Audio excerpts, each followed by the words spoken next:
NFL Week 5. There's 4 weeks in the books. Ron and I have gone through the divisions twice before the season started. Our expectations changed.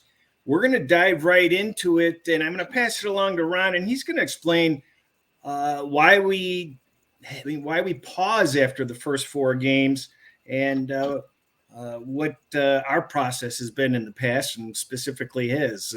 What say you, Ron? Well, good morning, Chris, or good afternoon, depending on where you are at the moment. This is a 30-year exercise for me. Every time after the 4th week, I reevaluate the first quartile. And I started this because I learned early on that coaches talk to their teams and talk to their fellow coaches in quartiles. How are we doing the first quartile? Let's start the second quartile off correctly. Let's go to this. They think in 4 games at a time. And even though we've gone to 17 games, there's still a nice break for teams after the first 4 games. And so for that reason, if coaches think in quartiles, we should think in quartiles as well.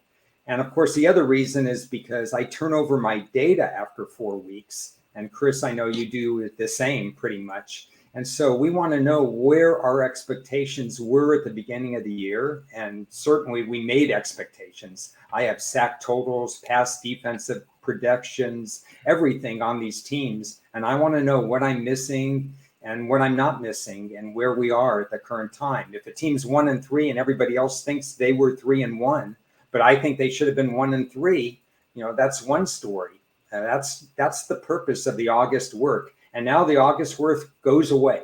It's gone. All we're dealing with is what's been happening. And Chris, that's where we are right now. Yeah, and I'd like to say this isn't going to be some boring exercise, I don't think, because Ron and I haven't spoken since last week. So we're going to just basically talk this out amongst ourselves. We haven't prepared anything organized. Everything's just right off the cuff.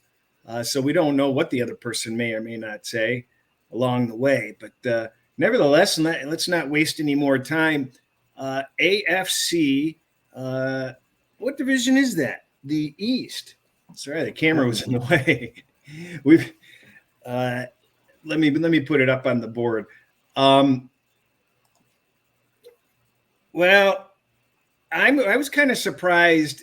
My first look at this division, just on the superficial level, is surprised the Patriots are 1-3. I thought that they would have fared better. I think that they, neither one of us really knew what to expect out of them for sure.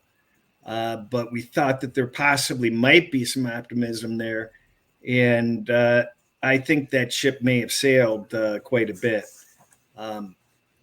The Jets have showed a little bit of spunk, like we thought that they might be able to show some spunk, and the Dolphins have done very well and are our top 10 team on some people's lists already, which is quite a jump from last year. And Buffalo's Buffalo, basically what we kind of expected. But as we mentioned, or at least I mentioned, I kind of felt like they had kind of skated in previous years and they were going to, hit some obstacles this year along the way. And after week 1, it looked like I was dead wrong. But the injury bug has hit them, and that's causing them some problems. So they may be 3-1, but they're a weakened 3-1.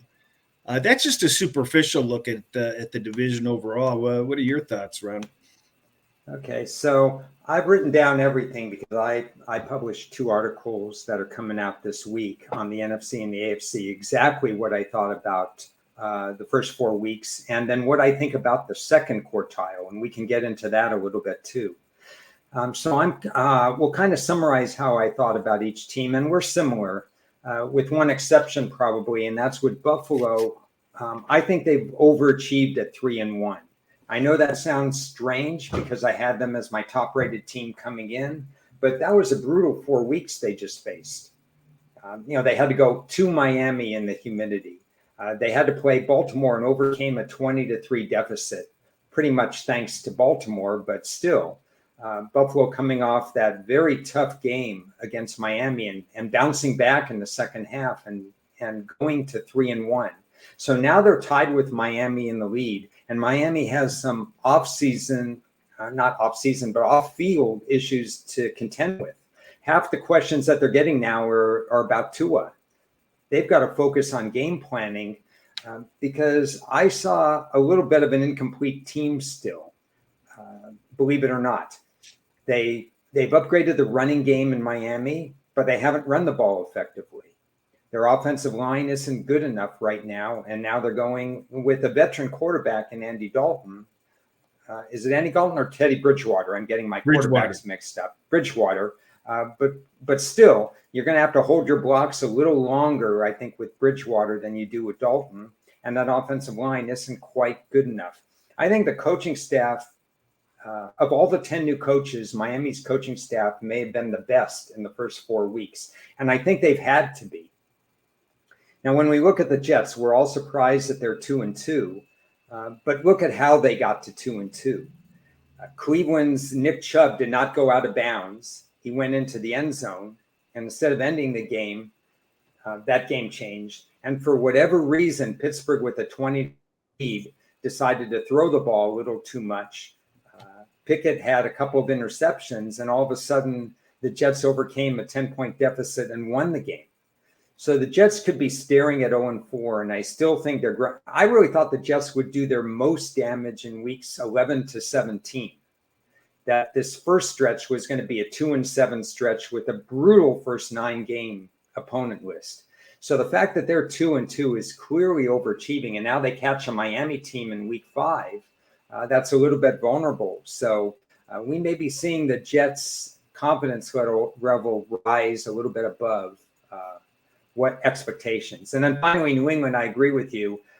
They've left some opportunities on the table. They played a 70-minute game against Green Bay and almost won or tied that particular game. They had the ball at midfield in overtime, so they could have won the game, but they did not.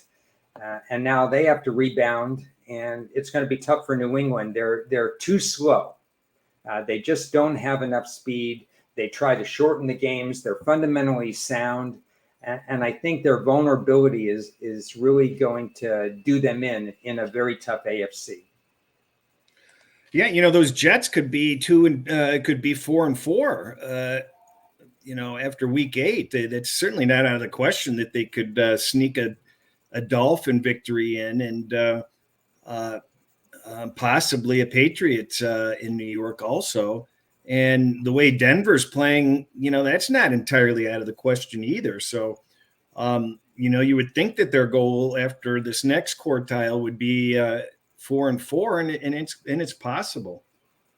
I'm just looking at, this is the week where I get my models. This is my favorite week of the year, where my spreadsheet comes in, and I usually get the lead on a team or 2 or 3 before what I call the nerd models kick in and pick up some of the things. So I haven't had time to take a really close look at it.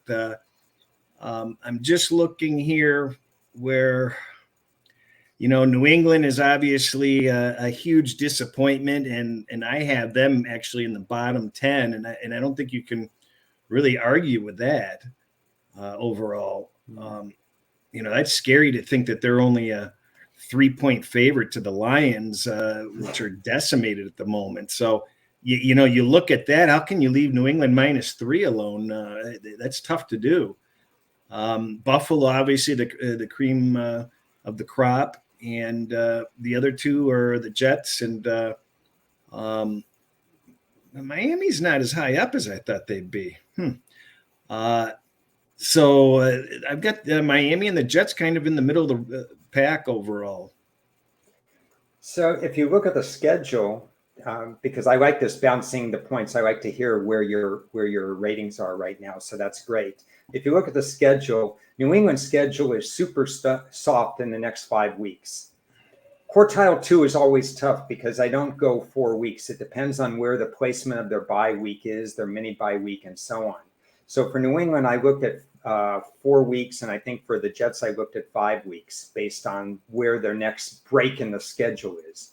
So I have the Jets coming off very close to what you said, probably 4-5, given the schedule ebbs and flows. and where they are as a team versus where their opponents are going to be each and every week. In fact, that New England game, I think New England's off a Monday night football game, so they're going to have a short week before they play the Jets. And the Jets are a different team now with a really good run pass diversity. They've elevated the wide receivers. They've elevated with Breece Hall at running back. They've got Zach Wilson back in his second year. Hasn't played a lot, but he's been in the system now for 2 years. So that's a dangerous game for New England. But other than that, New England's schedule is super easy the next 5-6 weeks if you look at it. So if they don't take advantage of this quartile, then you're looking at New England possibly sinking lower than we've ever seen them sink. Well, I don't think they have any excuse here. I was feeling a lot more glum about New England before I took a look at their upcoming schedule, and they can get healthy really fast. They can become relevant again. The Browns are their toughest game in Cleveland, but you've got the Brissett quarterback situation there. Potentially they could sweep the board here if the Colts continue to collapse. And that would make that division far more interesting. So something to keep an eye on. I just don't have, that's being optimistic. I don't have the confidence at this point. I don't see any signs in their metrics that says that they're getting bad beats. They're just not doing a lot of things very well at the moment. And I see nothing in my model that indicates that they're due for a climb. Pardon? 2 last points on New England, and that's pretty much all I have in this division. Number one is I take a deeper look into the next quartile. You'll see that in my writing. So basically, we're looking at some offensively challenged teams coming up after Detroit. They've got Chicago, they've got Indianapolis, who can't get it out of the red zone. There's a lot of problems with the teams. I think you could look at New England and say, we're going to see some games lower scoring than what we've seen in the last 2 weeks. We might be 1 week or two ahead of the market value in terms of their totals on games. Just a thought that I'm throwing out there. So you're saying that more than likely their matchup against the Lions won't have, close to 90 points or over 90 points, right? Well, I'm kind of eliminating that from the sheet because Lions games represent a new dimension. They do, and we'll get to that division soon. I guess last thoughts on this division,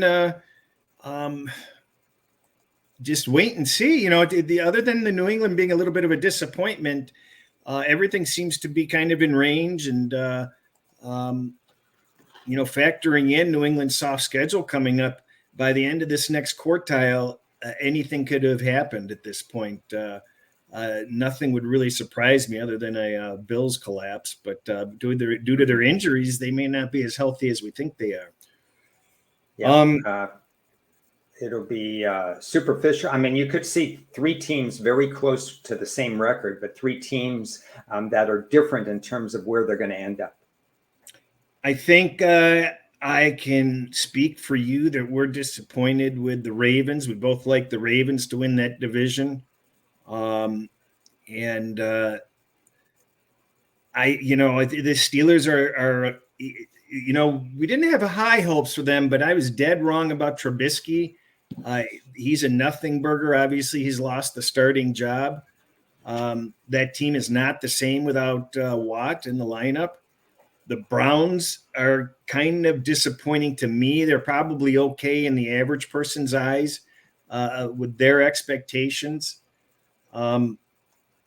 But I expected more from them. I think that they really had to have a 3-1 on this first 4 games. So a 2-2's not a disaster, but a big disappointment because they had the potential for 4-0 with the teams that they played. And the Bengals sitting at 2-2, they started off 0-2. They got to be happy at this point after their first 2 games. We expected them to be kind of slow out of the gate. But the Ravens are putting a little concern in the back of my brain because we've got them to win the division, and we thought that would be a little bit easier than it looks like it's going to be. What are your thoughts? Well, I will reiterate again that this is unscripted. We don't know what the other person's saying, but basically, Chris, you've said exactly what I would have said. Baltimore has lost a 21-point lead and a 17-point lead. That's inexcusable. It's on John Harbaugh, who has always, in my mind, been an average coach, not a below average coach, but I think people have a higher opinion of him, and they've had a higher opinion of him versus my opinion for years and years and years. He doesn't understand end of half and end of game scenarios. No, he doesn't. And I'll keep repeating that. If you go to Cincinnati, absolutely they're thrilled because Cleveland is a couple of plays away from 4-0. And I think they blew a golden opportunity. I agree with you completely. They needed to buy as many wins as they could, get win equity now for when Watson comes in, and they've already lost 2 opportunities. Since he could be staring at 3-1 and 4-0 in the division with them being 2-2, instead they're all tied. And I think Cincinnati is a little bit better team than the others, even better than Baltimore, the way Baltimore is playing defense. If you look at Baltimore's defensive metrics, I'm curious, Chris. So before I go on, I'd like to know where you have Baltimore defensively. Middle of the pack. And they've always been traditionally top 5. Yeah, it just doesn't look good. My numbers have them probably roughly about 20th defensively. Yeah, I've got them higher than that. I've got them higher than that, but not too much. Not too much. But the key is that they've relied on that defense for years. They've always been that top 5 defense. And they're not close to that. And that's a big problem. I mean, I can understand losing a 7-point lead, but you can't be losing 21-point second half leads and 17-point fourth quarter leads and call yourself a team that should be contending for the AFC Championship.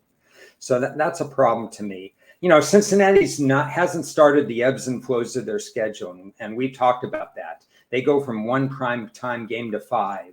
So it's not just that they're playing that primetime game. It's how is the coaching staff going to react after that game with shorter weeks, shorter rest, high profile games, and so on. So Cincinnati with the first place schedule still has a problem compared to Baltimore's schedule.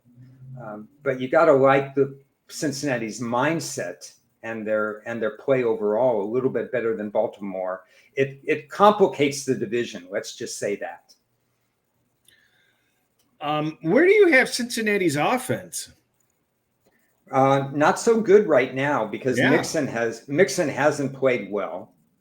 And the offensive line, and we've talked about this too, it needs 8 or 9 weeks before it gels. It needs 1 more full bye week. It's like Kansas City a year ago. Cincinnati's offensive line is nowhere near where they need to be right now. It's below average. Mixon isn't finding any running holes. Tight end play is average. They're relying on Joe Burrow and a very nice set of wide receivers. Yeah, I'm kind of surprised. They seem rated a fair amount lower than I would have anticipated. Pittsburgh obviously is not looking good in the least. Looking ahead at Cincinnati's schedule coming up,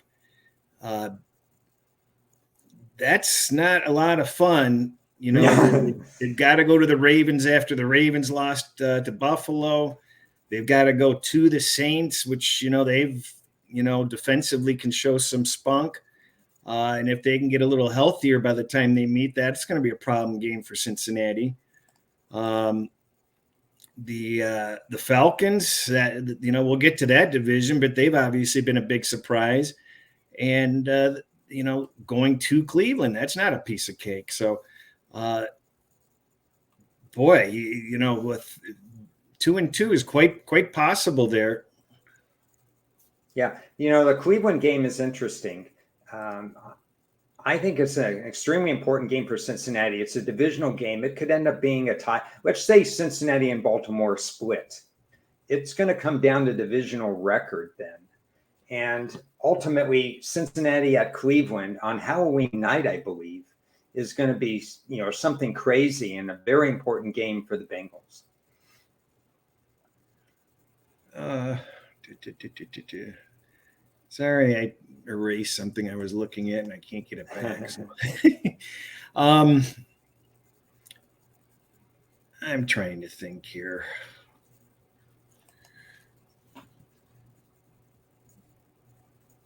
Well, do you think that there's going to be any change with this Pittsburgh offense? Is he going to open up this offense at all? I know some people are optimistic that they're going to be able to score more a little bit easier. Okay, my take is like threefold. One is I think Pickett will be more decisive on his throws than Trubisky. He was that way at the University of Pittsburgh. Trubisky is kind of a finesse quarterback, in my opinion. Maybe people will disagree, but he doesn't throw with velocity the way other quarterbacks do.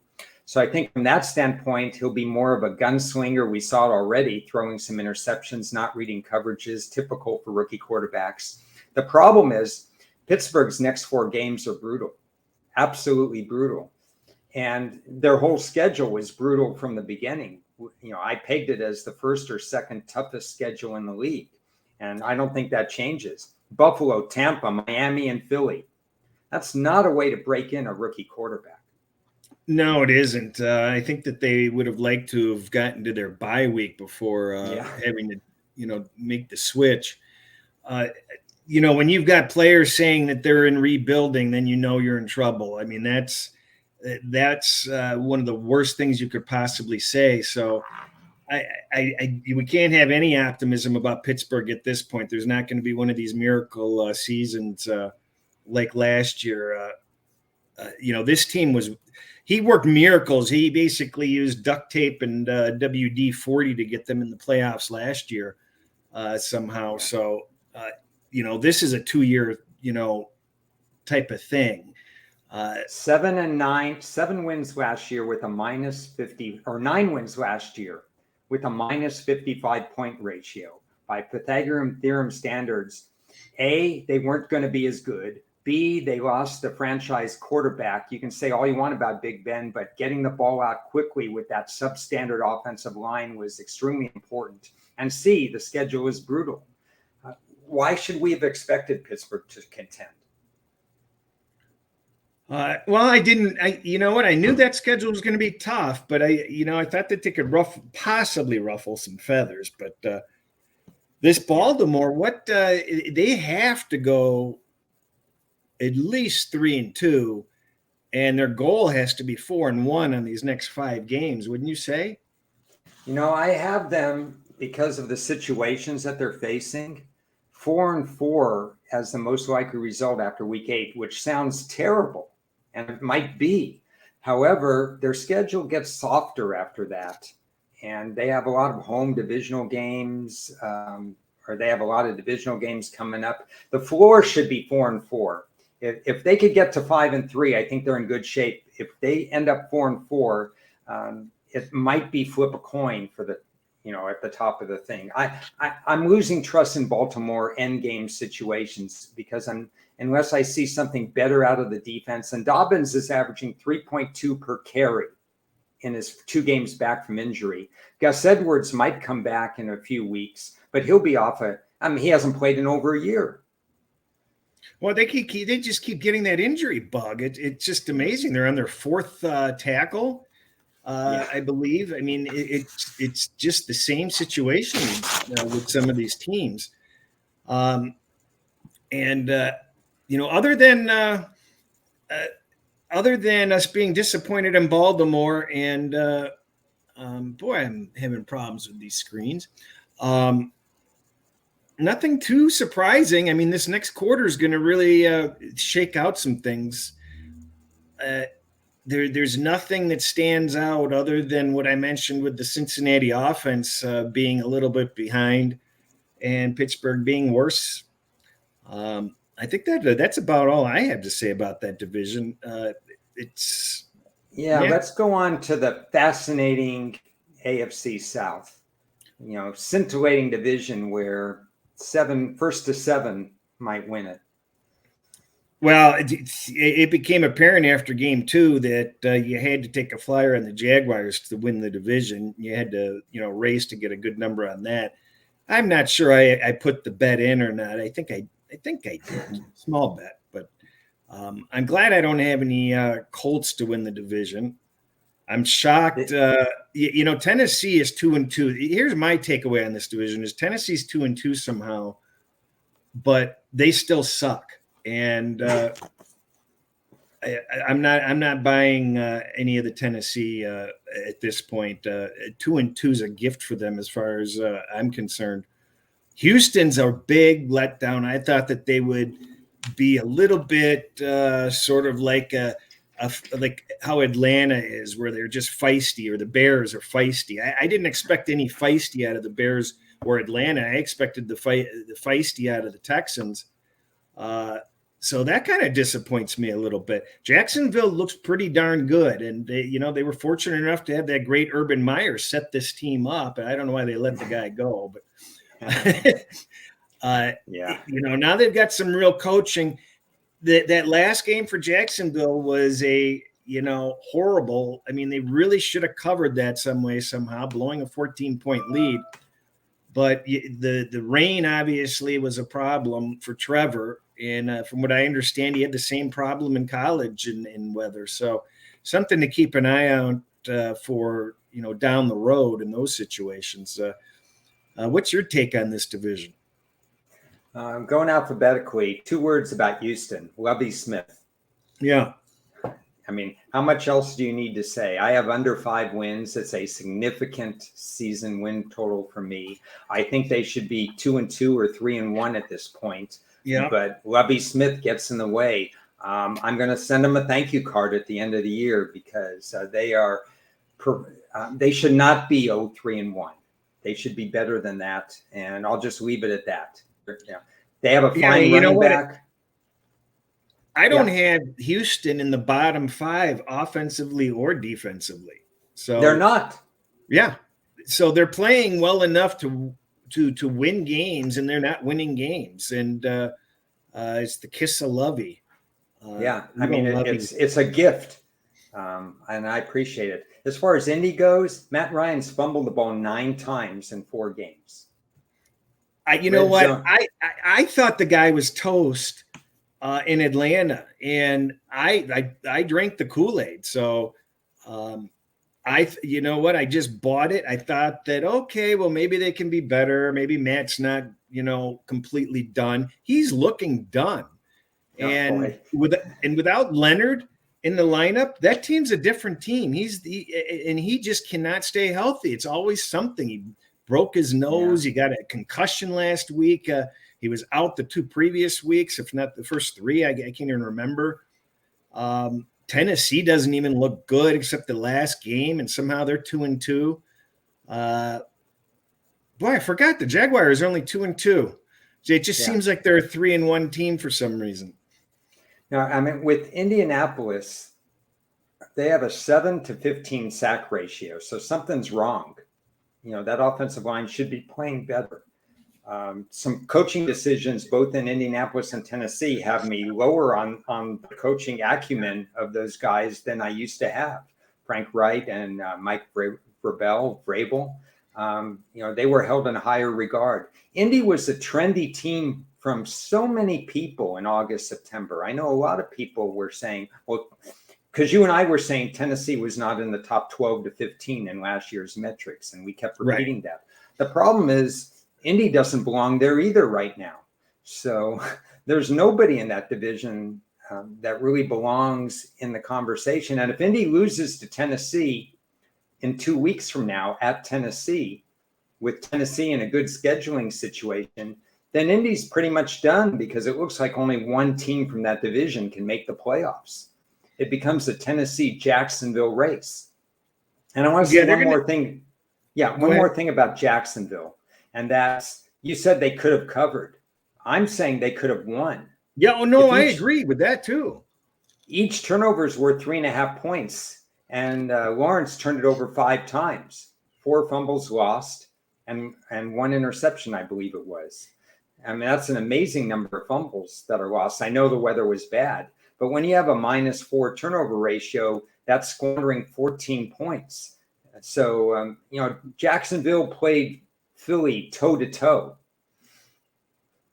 The schedule is not that difficult for the Colts. I mean, it's not a bed of roses, but it's not insurmountable in this next quarter. Well, yeah, in this next quartile. So they control where they sit. I mean, it's not a horribly difficult schedule for Tennessee or the Colts. So this division, I actually do believe can kind of have more change in these next 4 to 5 weeks than a lot of the other divisions. I just see that there is more variance in this division than a lot of the other divisions. Would you agree with that? Yeah, because we don't know how Jacksonville will perform for the entire season. Things look good right now. And I'm not dismissing Indy. I just say they have to beat Tennessee realistically, because that's a divisional game. They'd be 0-2 against Tennessee. And Indy came into the season with the softest AFC schedule. So you're right. That schedule is not hard. Tennessee still has some, because they won the division last year, they're going to play some first place teams that Indianapolis did not play. That was part of the optimism for those who liked Indy at the start of the year, is that this schedule is better than Tennessee's. But they're not performing on the field. And if you look at just metrics only, which we tend to do, I mean, I do play situations, and obviously I've tried to teach that to others, that some situations are better than others, such as the Rams San Francisco situation and so on. So situations are important, but metrics start driving the car right now. And Indianapolis metrics leave a lot to be desired. Well, and I've got 3 of these 4 teams bunched much lower than anybody can imagine. It's hard to believe you have 3 teams in a division performing as poorly as 3 of them are. And obviously Jacksonville is doing very well. So well, I think we've digested that division. We're on to probably the biggest disappointment by far at this point, is the AFC West. There was talk that if all 4 teams could make the playoffs, and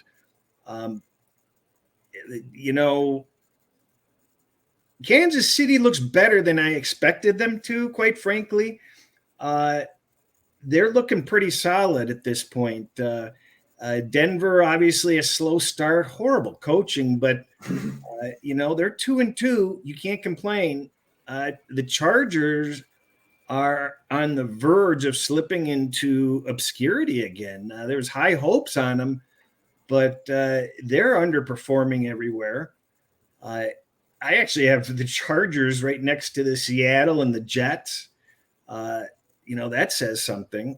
And the Raiders, I was never really bought into them. There's just something wrong with that team. I can't put my finger on that team. It just seems like they seem like the Lions back when the Lions were halfway good and had high expectations, but they just commit too many errors. They have to come from behind all the time. The defense couldn't be relied on. The offense would get you right there to the point of giving you false hopes, and then they blow it. I don't see the Raiders doing much better than what they've been doing. Frankly, I don't think they have any shot at the playoffs. And I think the Chargers, they better get their act together fast. What do you think on this division? Well, this is going to be great because now we can disagree, because I saw different things. To quote the great Las Vegas Chris right now, we don't know everything about these teams yet. No, we thought we would after 4 weeks, because these are some of the more established teams in the league. But I like what I've seen from Vegas, if you can believe it, with the exception of their pass rush, which was supposed to be elevated with Chandler Jones and has been doormat. And that's a problem. You have to get to opposing quarterbacks, especially in a loaded division such as this one. So I understand that's a problem, but they lost their first 3 games In regulation, they were only outscored by 7 points. They were in an excellent situation, in my opinion, against Denver this past week, and they delivered. They're 1-3, and I think they're better than 1-3. I know your metrics may not have them in the top group. My metrics don't have them in the top group either. But if they lose to Kansas City, which we would probably expect, Monday night game at Kansas City, they'll fall to 1-4. But then look at their next games after that. They're going to host Houston, and Vegas will be rested, which is great for a new coach, by the way, to have that early bye week. So they're rested. Then they play New Orleans, which has their own set of issues, especially offensively. They play Jacksonville, who will be coming off their London game, which means they won't take a break after London. So a little bit of a scheduling edge, even if Jacksonville is playing great football. And then they come home to face Matt Ryan and Indianapolis. Not that they're going to necessarily make the playoffs, but I think they win 3 of those 4 and can climb to 4-5. So I'm not sold that Vegas is done with. I think they're highly competitive, but they may fall. Their games are close. Every game has been close so far. The whole NFL has played a lot of close games so far. So don't give up on them yet. No, and to give you credit on that, I actually had the Raiders higher than the Chargers at this point. Okay. What about you? I would probably have them flat even right now. Yeah, I've got the Raiders just a couple of notches better than the Chargers. So, the problem with the Chargers is health. I mean, their left tackle is gone. Wide receiver Allen, their stud wide receiver, has played half of one game so far this year. They've been a little banged up in the secondary. Their quarterback is pulling a Phillip Rivers, and that it doesn't matter if you tear his body in half, he's going to play. And these guys are. I don't like to use injuries as an excuse, but when the Chargers are decimated from head to toe, with so many critical parts, left tackle, number 1 wide receiver, and so on.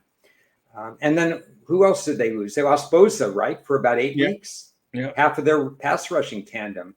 So the fact that they're middle of the pack in their metrics, I think, is a testament to the fact that A, their head coach is making less bonehead metric decisions. I only count 1 bad decision he's made so far. And B, we haven't heard much about special teams. Well, he kicked a really short field goal when he should have gone for it. Is that the one you're talking about? I don't remember the specific instance, but I've only counted 1 bad mistake. And special teams, out of sight, out of mind, we haven't heard about it. That's a good thing. That is the Chargers. The Chargers almost beat Kansas City. That was a complete toss-up game. They can play. They have played in the past head-to-head with Kansas City. So I'm not ruling out anybody in this league except for, I don't know what's wrong with Russell Wilson. I don't know what's wrong with his internal clock. I don't know what's going on, why this veteran offensive line is having trouble protecting for him. They lost one of their 2 running backs that they lean on, which might be a good thing because the NFL is a passing league, and maybe Russell Wilson has to pass more now. And he has good players. Cortland Sutton is a fine wide receiver. They have some weapons on the outside.